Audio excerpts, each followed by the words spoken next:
Rosemary water একদমই ব্যবহার করো না, কারণ এটা ব্যবহার করলে তুমি এটার প্রেমে পড়ে যেতে পারো। এটা হেয়ার ফল তো কমায়, সে সঙ্গে নতুন চুল গজাতেও সাহায্য করে। তো চলো এবার দেখা যাক এটা তৈরি কিভাবে করবে। এই রোজমেরি লিভসটা আমি অর্ডার করেছিলাম মিশো থেকে। এটা যে কোনো শপিং অ্যাপে পেয়ে যাবে। তো 1 কাপ পরিমাণ জলে রোজমেরি লিভস দিয়ে তার মধ্যে অল্প পরিমাণ মেথি দানা আর কালো জিরে দিয়ে কিছুক্ষণ ফুটিয়ে নিতে হবে। জলের রংটা এরকম চলে আসা মানে বুঝে যাবে রোজমেরি ওয়াটার একদম রেডি। তো এটা ছাঁকনি দিয়ে ছেঁকে নিয়ে একটা স্প্রে বটলে তুমি স্টোর করতে পারো। এটা প্রতিদিন নিজের স্ক্যাল্পে অ্যাপ্লাই করতে হবে।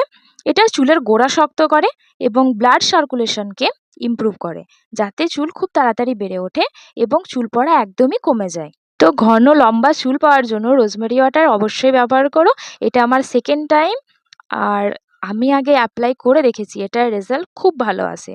নেক্সট ভিডিওর জন্য চ্যানেলটা সাবস্ক্রাইব করতে ভুলো না। Thanks for watching.